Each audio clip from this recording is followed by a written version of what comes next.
Hello friends, कैसे हैं आप सब लोग। उम्मीद करती हूँ कि आप सब लोग घर पर होंगे, हैप्पी होंगे, हेल्दी होंगे। फ्रेंड्स, मैं आपकी टीचर कम दोस्त अनु गर्सा आप सभी प्यारे प्यारे दोस्तों का स्वागत करती हूँ मेरे यूट्यूब चैनल रीड पर जीत में।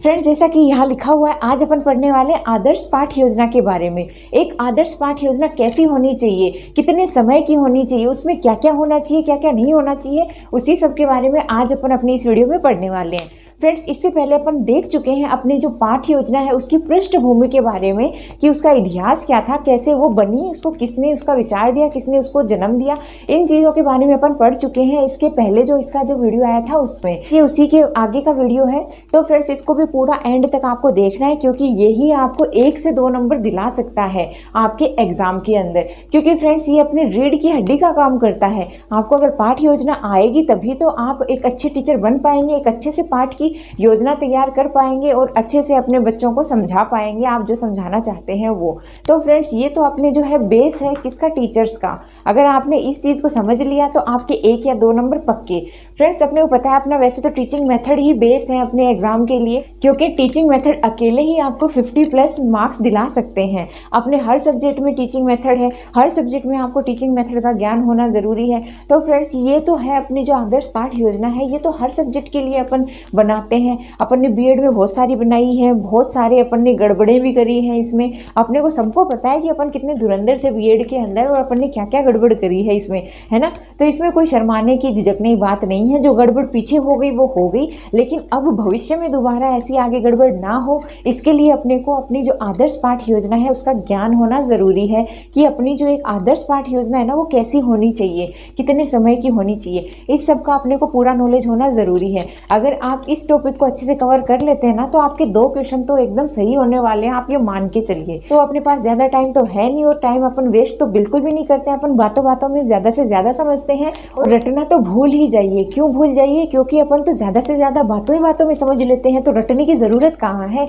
जब बातों बातों में अपने को चीज़ें समझ में आ रही हैं तो रटें क्यों उस चीज़ को। तो इस चीज़ को ज़्यादा से ज़्यादा आप समझिए। बातों में जितना समझेंगे उतना रटने में थोड़ी समझ में आएगा। रटा हुआ तो 2 दिन में भूल जाएंगे। तो चलिए फ्रेंड्स, अपना टाइम वेस्ट ज़्यादा नहीं करेंगे और अपना जो वीडियो है उसको शुरू करते हैं। तो चलिए देखिए, मैंने सबसे पहले यहाँ पर एक क्वेश्चन लिखा है। पहले मुझे उस क्वेश्चन का जवाब दीजिए अगर आप सभी साथियों पता है तो, अदरवाइज मैं तो जैसे आपको बताने के लिए हूँ ही यहाँ पर।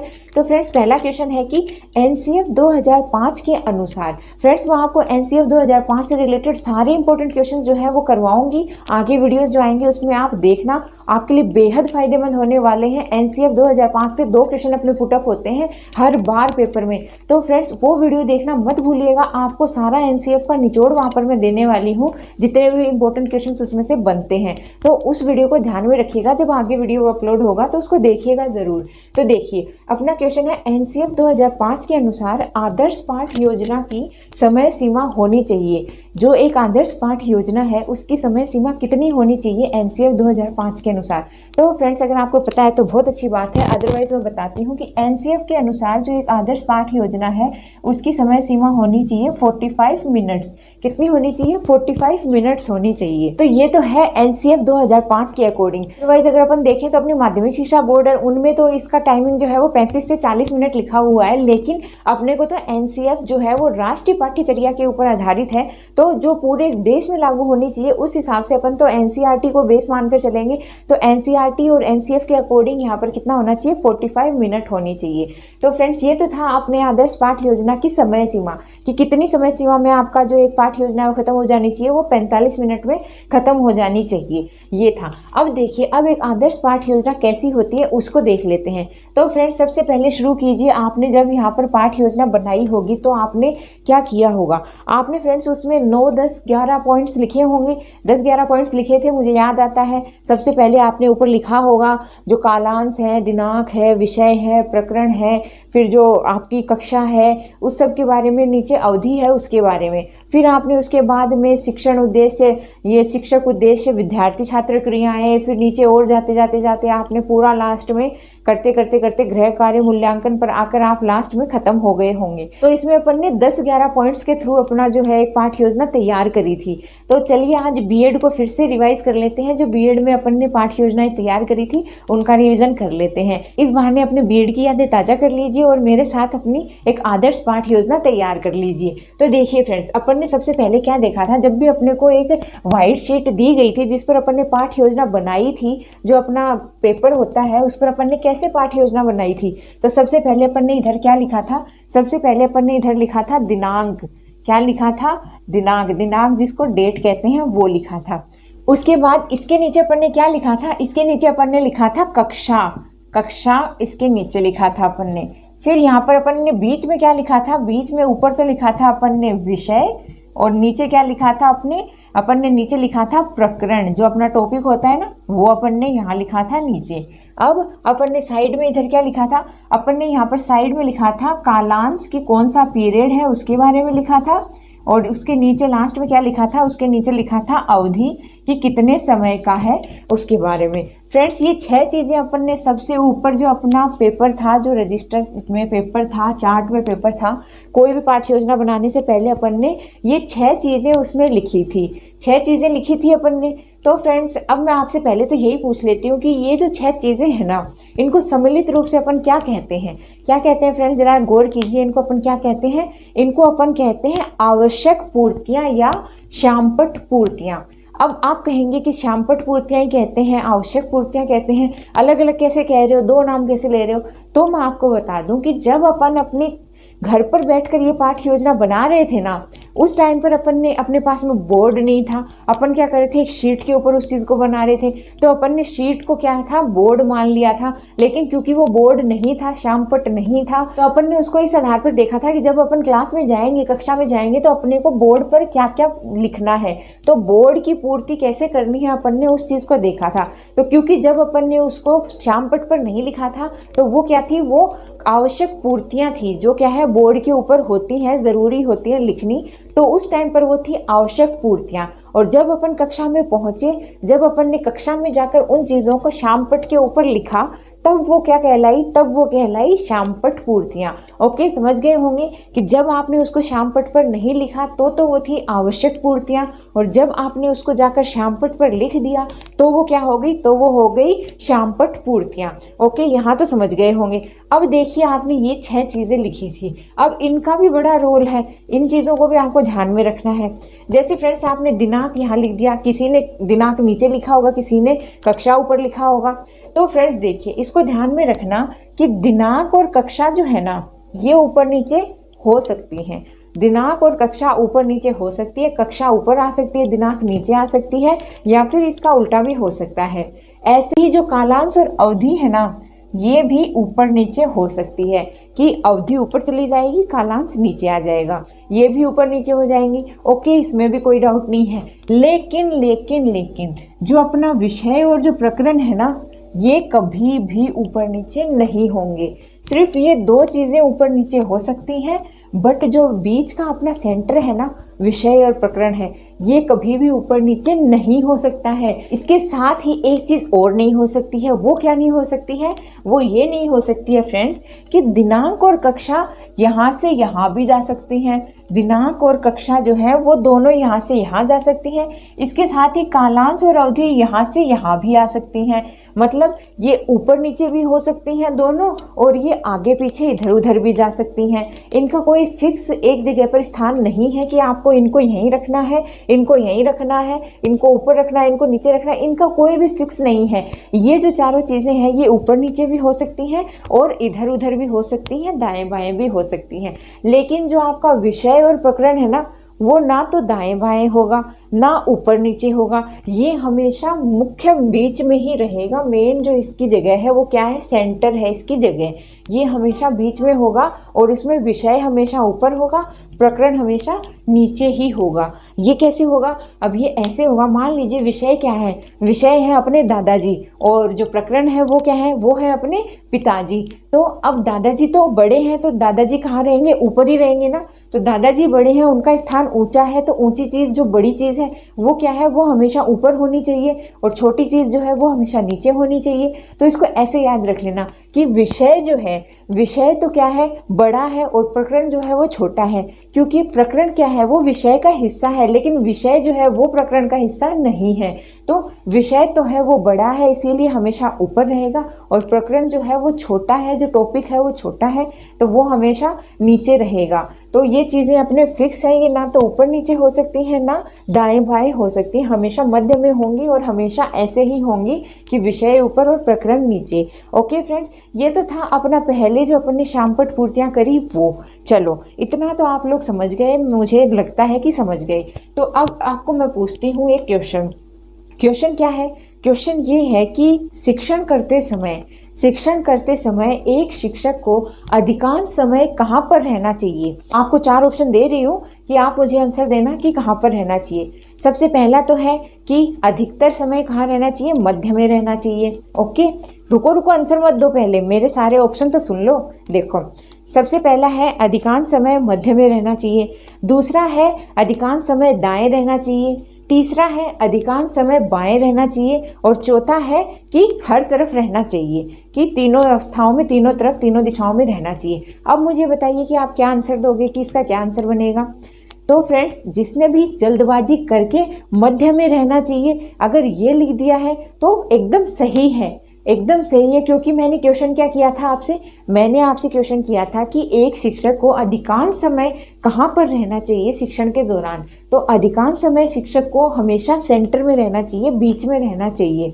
और बाकी अगर आपसे ऐसे क्वेश्चन पूछ ले कि एक शिक्षक को शिक्षण करते समय रहना चाहिए, अधिकांश नहीं पूछा है, सिर्फ ये पूछ ले कि रहना चाहिए, तो रहना चाहिए कहाँ? तब आपका जो चौथा जो आपका मैंने ऑप्शन बताया था कि तीनों स्थितियों में, कि दाएं भी, बाएं भी और बीच में भी, तो आपका आंसर ये हो जाएगा बदल कर कि शिक्षक को रहना चाहिए कहाँ? दाएं भी रहना चाहिए, बाएं भी रहना चाहिए और बीच में भी, मध्य में भी रहना चाहिए। तो फ्रेंड्स, आप क्वेश्चन को ध्यान से सुनिए, ध्यान से देखिए ऑप्शंस को कि उसमें क्या पूछा है, और उसके अकॉर्डिंग आप क्या है उसके आंसर दीजिए। जल्दबाजी मत किया कीजिए। कई बार तो अपने क्वेश्चन इसी वजह से गलत हो जाते हैं कि अपने को आता है लेकिन अपन उस क्वेश्चन को ढंग से नहीं पढ़ते हैं, समझते नहीं है, और फिर अपन गलत उस पर टिक लगा देते हैं। तो इस चीज़ को अब मैं आपको बता देती हूँ कि ऐसा क्यों करना चाहिए। टीचर को तीनों तरफ क्यों रहना चाहिए, मध्य में भी रहना चाहिए, साइड में भी, दाएं भी, बाएं भी क्यों रहना चाहिए?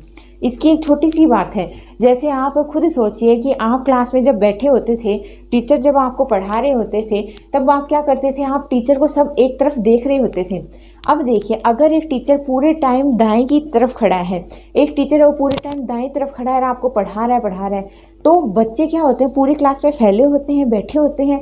तो उस टाइम पर क्या होगा? जो बच्चे सामने बैठे हैं, दाईं तरफ बैठे हैं, उनके लिए तो ठीक है, वो तो सीधा देखते रहेंगे, लेकिन बाकी जो बाईं तरफ बच्चे बैठे हैं, जो बीच में हैं, वो सब क्या करेंगे? उनको ऐसे गर्दन घुमानी पड़ेगी, पूरे टाइम गर्दन घुमाते घुमाते उनकी भी गर्दन में दर्द होगा। इसके साथ ही जब तक टीचर एक पोजीशन में खड़ा रहेगा तो कुछ बच्चे को क्या है कि उनकी मन की आंखें हैं वो क्या है, कहीं और ही विचार करती रहेंगी, और बाकी उनकी शारीरिक रूप से उनकी जो आंखें हैं वो किताब में रहेंगी, टीचर की तरफ रहेंगी। तो टीचर को पता नहीं चल पाएगा कि वो बच्चा टीचर को ही देख रहा है, उसी की बातें सुन रहा है, समझ रहा है, या उसका दिमाग कहीं और ही घूम रहा है।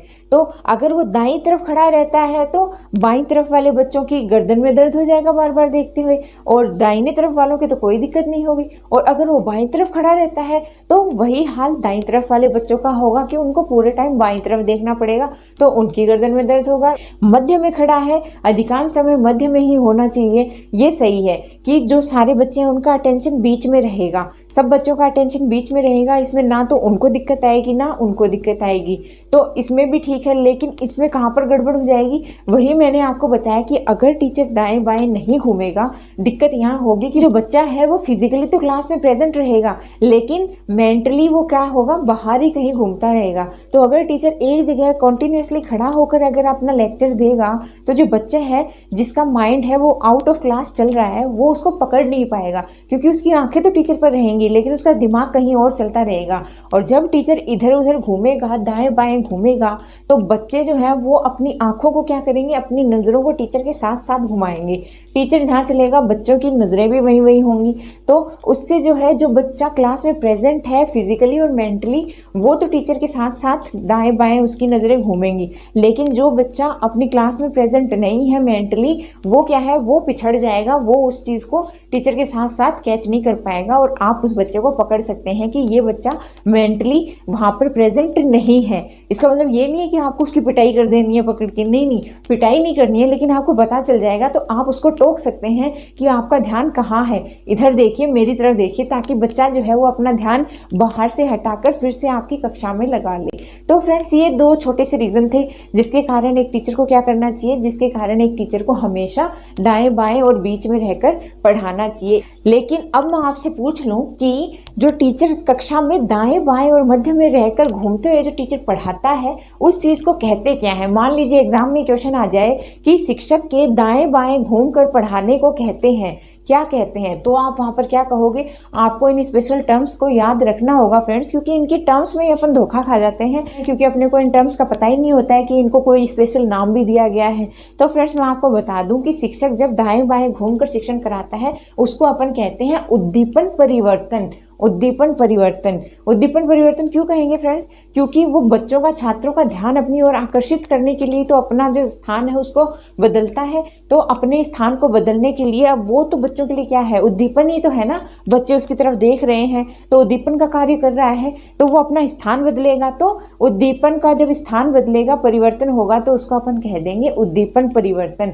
आप इजीली इस चीज़ को याद रख सकते हैं कि शिक्षक क्या हो जाएगा, उद्दीपन हो जाएगा छात्रों के लिए, और जब वो अपना स्थान में बदलाव करेगा, परिवर्तन करेगा, तो उद्दीपन परिवर्तन उस टर्म को कहा जाएगा। ओके फ्रेंड्स, इतना आप समझ गए हैं, मुझे अच्छे से पता है कि आप अब इसके बारे में सारी चीज़ें बता सकते हैं क्लियरली कि जो आदर्श पाठ योजना है वो कितने मिनट की होनी चाहिए, उसमें जो टीचर है, शिक्षक है, उसको अधिकतर समय कहाँ पर खड़ा रहकर शिक्षण कराना चाहिए, विषय और प्रकरण जो है वो ऊपर नीचे क्यों नहीं हो सकते हैं, और इसके साथ ही जब टीचर दाएं बाएं घूमता है तो उसको क्या कहा जाता है। ये कुछ 5-7 क्वेश्चन हैं जो आप अब समझ गए हैं और आप इसका जवाब आराम से दे सकते हैं।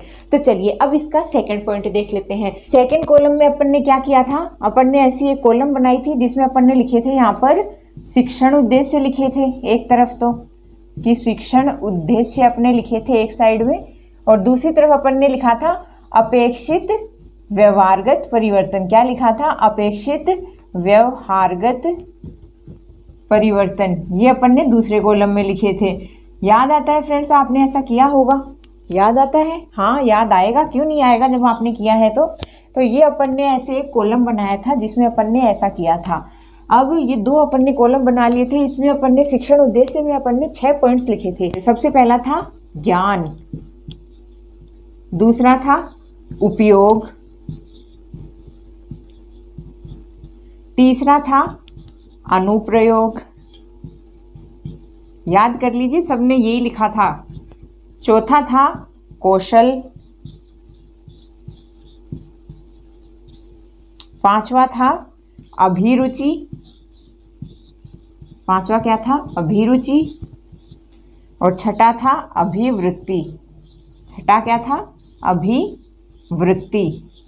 ये अपन ने 6 अपने यहाँ पर शिक्षण उद्देश्य लिखे थे। क्या था, पहला था ज्ञान, दूसरा था उपयोग, तीसरा था अनुप्रयोग, चौथा था कौशल, पांचवा था अभिरुचि और छठा था अभिवृत्ति। अब फ्रेंड्स देखिए, कई बच्चों ने इसको उल्टा भी लिख दिया होगा, शायद अभिवृत्ति को पहले लिख दिया होगा, अभिरुचि को अलग लिख दिया होगा नीचे। नहीं फ्रेंड्स, आपने अगर ऐसा लिखा था तो आपने गलत लिखा था, इसीलिए मैं आपको बता रही हूँ कि पहले जो गड़बड़ कर दी वो आप दोबारा आगे फ्यूचर में मत रिपीट करना। आगे आपको कैसे करना है, आगे आपको जो रुचि है उसको ऊपर रखना है, जो अभिवृत्ति है उसको हमेशा नीचे रखना है। इस बात का ध्यान रखना कि ये सारे जो पॉइंट्स है ना, ये क्रम से ही याद होने चाहिए आपको, इसमें कोई भी गड़बड़ नहीं होनी चाहिए, कोई भी चीज़ चीज़ ऊपर नीचे नीचे ऊपर ऐसे नहीं होनी चाहिए, जो क्रम है वही आपको होना चाहिए। अपन ने यहाँ पर लिखा था अपेक्षित व्यवहारगत परिवर्तन। इसमें बच्चों ने जो अपन ने ये सारे पॉइंट्स कराए थे उसके बाद में उनका क्या परिवर्तन हुआ था, उन्होंने कैसा रिएक्शन दिया था, उसके बारे में अपन ने लिखा था। जैसे अपन ने इसमें लिखा था कि बच्चा जो है वो इसको भविष्य में काम में ले पाएगा, या बच्चा इस चीज़ को अपने जीवन में, दैनिक जीवन में काम में उपयोग में ले पाएगा। ये सारी चीज़ें अपन ने लिखी थी। अब फ्रेंड्स देखो, मैं आपको एक छोटा सा किस्सा याद आता है मुझे, मैं वो बताती हूँ। मेरे टाइम का एक किस्सा बताती हूँ। अपन सब पता ही है, जब अपन स्टूडेंट थे उस टाइम पर तो कोई अपन टीचर तो थे नहीं कि अपन एग्जैक्ट ही उस चीज़ को सही करेंगे, तो थोड़ी गलतियाँ सबसे होती हैं। तो एक यहाँ पर अपने को पता है सब ने एक दूसरे की नकल करी थी और फिर ऐसी पाठ योजना बनाई थी, चाहे टॉपिक कुछ भी हो, सब ने सेम ही चीज़ें लिखी थी पूरे इसमें टेबल में। तो फ्रेंड्स देखिए, मैं आपको बता दूं कि यहाँ पर एक बार क्या हुआ, एक किस्सा आया। मेरी क्लास में एक लड़का था, उसने क्या किया कि उसने यहाँ पर क्या लिखा था, उसका टॉपिक था पॉइजन, है ना, उसका टॉपिक था पॉइजन। तो उसने, मतलब सब नकलची बंदर होते हैं, अपने को पता है, अपन भी तो स्टूडेंट ही थे उस टाइम पर। तो उसने क्या किया, यहाँ पर अपेक्षित व्यवहारगत परिवर्तन में इन सब चीज़ों के बारे में डिस्क्राइब करके उसने व्यवहारगत परिवर्तन में लिख दिया कि बच्चा इस चीज़ को अपने जीवन में उपयोग में ला पाएगा। मतलब सोचिए, पॉइजन, जहर, जहर के बारे में वो टीचर बात कर रहा था कि बच्चा इसको दैनिक जीवन में उपयोग में ला पाएगा। हे भगवान, आप ये पढ़ा रहे हैं बच्चों को कि बच्चा जहर को अपने दैनिक जीवन में उपयोग में लाएगा, बड़ी गलत बात है। ऐसे ही एक मेरे साथ की और जो मैम थी, उन्होंने लिखा था कि एक लड़की थी, उसने लिखा था, उसका टॉपिक था एल्कोहल। एल्कोहल समझते हैं ना, दारू, अपना वो टॉपिक था उसका। तो उसने भी आगे तो सब कुछ डिस्क्राइब कर दिया, आगे लिखती है कि जो विद्यार्थी हैं वो इस चीज़ को उपयोग में ला पाएंगे, दैनिक जीवन में उपयोग में ला पाएंगे। अब देखिए, आप बच्चों को जहर है उसको उपयोग में दिला रहे हैं, आप बच्चे को जो अल्कोहल है उसको दैनिक जीवन में उपयोग में दिला रहे हैं। मतलब ज़रा सा भी सेंस वाला काम नहीं किया कि आप कौन सा टॉपिक पढ़ा रहे हैं, कौन से टॉपिक पर बच्चे के क्या रिएक्शन होने चाहिए, मतलब बच्चा क्या उस पर परिवर्तन देगा, उसके क्या उसके व्यवहार उसका होगा उसके प्रति। तो ये चीज़ें तो आपने वहाँ पर तब देखी नहीं होंगी। सब बच्चे ऐसे ही थे, एक दूसरे का देखकर मतलब कर लेते थे, नकल मार लेते थे। किसी को मतलब नहीं होता था कि क्या टॉपिक है आपका, क्या प्रकरण मिला है आपको, बस नकलची बंदर थे, एक दूसरे का देख के चिपका दिया। ऐसा आपको नहीं करना है, क्योंकि अपन आदर्श पाठ योजना की बात कर रहे हैं। तो अपने जो पाठ योजना है उसमें सिर्फ ऐसी बातों को शामिल करें जो उद्देश्य परक हो, जो बच्चों को सच में उनके दैनिक जीवन में उपयोग में आए और जो किसी उद्देश्य को पूरा करती हो। ऐसी ही चीज़ें आपको लिखनी चाहिए जो उद्देश्य परक हो और किसी उद्देश्य को पूरा करती हो। आपको ऐसी फालतू बकवास नहीं लिखनी है कि जो बच्चों के काम ना आए। तो इस चीज़ का आप ध्यान रखना, जैसा आपका टॉपिक है उसके अकॉर्डिंग जो आपके बच्चों का व्यवहार होता है उसको आपको यहाँ पर लिखना है। ये नहीं कि प्रकरण कोई भी दिया हो और आपने बस अंधाधुन औरों की देखा देखी उसको वहाँ पर लिख दिया, ऐसा नहीं। अपन आदर्श पाठ योजना की बात कर रहे हैं तो यहाँ पर अपनी उद्देश्य परक ही अपना जो रिजल्ट है वो आना चाहिए। जैसा उनका व्यवहार में परिवर्तन हुआ है उस प्रकरण के बाद में, जो उनके लिए यूज़ में है, नहीं यूज़ में है, जैसा भी आपको रिस्पॉन्स मिल रहा है उसी को आपको यहाँ पर लिखना है। कोई बकवास नहीं लिखनी है, उद्देश्यहीन कोई भी बात नहीं लिखनी है, अच्छी आपको यहाँ पर जो आपको प्राप्त हुआ है उसी को लिखना है। ये तो था अपना सेकंड। अब देख लेते हैं इसका जो तीसरा पॉइंट है पाठ योजना का वो। तो फ्रेंड्स इसका तीसरा पॉइंट था पूर्व ज्ञान। जो बच्चे का पूर्व ज्ञान है उससे आधारित अपन बात किया करते थे तीसरे पॉइंट में। ये दो होने के बाद में तीसरा अपन करते थे पूर्व ज्ञान, जिसमें भी अपन एकदम कोरी बकवास ठोकते थे, बिल्कुल भी इसमें कोई तुक नहीं होता था अपने पूर्व ज्ञान का बच्चों के साथ। जिसमें अपन लिखते थे कि विद्यार्थी इस प्रकरण से जुड़ी, इस विषय से जुड़ी सामान्य जानकारी रखते हैं। तो फ्रेंड्स देखिए, ये बकवास ही तो थी। इसमें अपने क्या लिखना होता था, जो बच्चा रियल में कुछ जानता हो उसके बारे में लिखना होता था। इसमें 1, 2 या 3 पॉइंट्स ऐसे कुछ लिखने होते थे। लिखना होता था कि हम इस अध्याय में पढ़ेंगे, या हम पिछली कक्षा में पढ़ चुके हैं, या हम पिछले अध्याय में पढ़ चुके हैं। ऐसा कुछ अपने को लिखना होता था जिससे बच्चा क्या है, अपने पिछले ज्ञान से अपने नए ज्ञान को जोड़ सके, कनेक्ट कर सके। तो पूर्व ज्ञान से नवीन ज्ञान को जब आपस में कनेक्ट करते हैं, उस चीज़ को पूर्व ज्ञान में सम्मिलित किया गया था कि आपके पूर्व ज्ञान को नवीन ज्ञान से कनेक्ट कीजिए। तो अपने को यहाँ लिखना तो ये चाहिए था, हम जानते हैं कि यहाँ पर आपको ऐसे शुरुआत करनी चाहिए कि हम जानते हैं कि, या फिर हम पढ़ चुके हैं, हम पिछले अध्याय में पढ़ चुके हैं, उसको कनेक्ट कर दीजिए उसके पिछले टॉपिक से। हम पिछले अध्याय में पढ़ चुके हैं, तो इससे बच्चा क्या है, जुड़ जाएगा पिछले टॉपिक से, अध्याय में पढ़ चुके हैं। तो ये सब आप उसमें लगाइए, या फिर ऐसे लिखिए कि हमें पता है कि ऐसे। ये सारी चीज़ें हैं, आप इस पूर्व ज्ञान को इस तरीके से बच्चों के साथ कनेक्ट कीजिए। आप ये मत लिखिए कि बच्चे इस प्रकरण के बारे में सामान्य जानकारी रखते हैं। सामान्य जानकारी कैसे रखेंगे वो? अगर वो उस चीज़ की सामान्य जानकारी रखते तो आपके पास पढ़ने थोड़ी आते, अपने घर पर ही रह जाते, घर से ही दे देते एग्जाम। अगर सामान्य जानकारी रखते तो सामान्य का मतलब क्या होता है, 50%। अगर वो बच्चा जानकारी रखता है तो उसको स्कूल आने की ज़रूरत कहाँ है, क्योंकि अपने को पता है अपने पासिंग मार्क्स तो 33% होते हैं। तो 33% तो वो घर बैठा ही वो 50% गेन कर रहा है, तो सिर्फ 50% के लिए थोड़ी वो आएगा स्कूल में। तो फ्रेंड्स, सामान्य जानकारी रखते हैं, हर प्रकरण में आप नहीं लगा सकते हैं। अगर वहाँ पर आपके टॉपिक हैं, जैसे आपका टॉपिक आ गया पेड़ पौधों का, आ गया पर्यावरण का, आ गया परिवार का, आ गया, ऐसे कोई टॉपिक हैं जो बच्चे ने अपने दैनिक जीवन में देखे हैं, उनके साथ रहता है, जुड़ा हुआ है, ऐसे कोई सामान्य जब कोई टॉपिक आ जाता है, उस प्रकरण में आप लिख सकते हैं कि बच्चे को इस चीज़ की सामान्य जानकारी है। उसमें आप लिख सकते हैं क्योंकि उससे वो जुड़ा हुआ है, तो उस चीज़ को उसने देख लिया। जो बच्चे ने कभी देखा नहीं, पढ़ा नहीं, सुना नहीं, तो वो आप उसको पढ़ाएंगे तभी वो उस चीज़ के बारे में जानेगा, समझेगा। उसके बारे में भी आप पहले से ही पूर्व ज्ञान में लिख रहे हैं कि बच्चा इस प्रकरण के बारे में सामान्य जानकारी रखता है। क्या सामान्य जानकारी रखता है, क्या जानकारी रखता है, जब आप उसको बताएंगे तभी तो वो उस चीज़ को जानेगा। अगर जानकारी रखता तो वो स्कूल क्यों आता आपसे सीखने के लिए? तो फ्रेंड्स, यहाँ पर आप हर एक प्रकरण में सेम लाइनें रिपीट नहीं कर सकते हैं। अकॉर्डिंग टू योर टॉपिक आपको जो है वो अपने प्रकरण की जो लैंग्वेज है वो बदलनी पड़ेगी, देखना पड़ेगा वो बच्चे के सामान्य जीवन से संबंधित है तो आप उसमें लिख सकते हैं कि बच्चे सामान्य जानकारी रखते हैं। अगर ऐसा नहीं है तो आपको शुरुआत करनी पड़ेगी कि हम जानते हैं कि, या हम पिछले अध्याय में देख चुके हैं, या फिर हमें पता है। ऐसी चीज़ें उसमें आप फिर बाद में लिख सकते हैं, लेकिन आप पहले उस चीज़ को ऐसे मत डिनोट कीजिए कि बच्चे हर प्रकरण के बारे में सामान्य जानकारी रखते हैं, अदरवाइज वो आपका गलत हो जाएगा। तो फ्रेंड्स, यहाँ तो अपन ने देख लिया अपने 3 पॉइंट्स किसके, आदर्श पाठ योजना के, कि आदर्श पाठ योजना कैसी होनी चाहिए। एक तो उसकी अवधि कितनी होनी चाहिए, तो अपन ने यहाँ पर पता किया है 45 मिनट होनी चाहिए। दूसरा अपन ने देखा कि उस आदर्श पाठ योजना में विषय, प्रकरण, कालांश, अवधि, कक्षा दिनांक, उनका स्थान कहाँ पर होना चाहिए, क्या वे बदले जा सकते हैं या फिर वो एक जगह ही रहेंगे। तो फ्रेंड्स, उसके बारे में अपन ने देख लिया। फिर अपन ने देख लिया कि उद्दीपन परिवर्तन क्या होता है। उसके बाद में अपन ने देख लिया कि क्या तो अपने शिक्षण उद्देश्य होते हैं और उसको देखकर क्या अपने व्यवहारगत परिवर्तन होते हैं छात्रों के। अब थर्ड पॉइंट अपन ने देखा है अपना पूर्व ज्ञान, की पूर्व ज्ञान में अपन क्या लिखते हैं और कैसा लिखना चाहिए अपने को पूर्व ज्ञान, इसके बारे में अपन ने देख लिया। फ्रेंड्स, क्योंकि वीडियो की लेंथ लंबी हो चली है, इसीलिए इस वीडियो को यहीं पर ख़त्म करती हूँ। आगे अपना आदर्श पाठ योजना है वो कंटिन्यू रहेगा आगे आने वाले वीडियोज़ में, तो इसके आगे के पार्ट देखना मत भूलिएगा और चैनल पर अपनी कंटिन्यूटी बनाए रखिए, आपका ही फायदा है इसमें। तो अपनी पढ़ाई को ज़ोरों से जारी रखिए और चैनल पर कंटिन्यू बने रहिए। अगर आपको वीडियो पसंद आता है तो वीडियो को ज़्यादा से ज़्यादा लाइक कीजिए, कमेंट्स कीजिए और चैनल को दिल खोल के शेयर और सब्सक्राइब कीजिए। आप सभी प्यारे प्यारे दोस्तों का वीडियो को एंड तक देखने के लिए दिल से धन्यवाद। Thank you friends.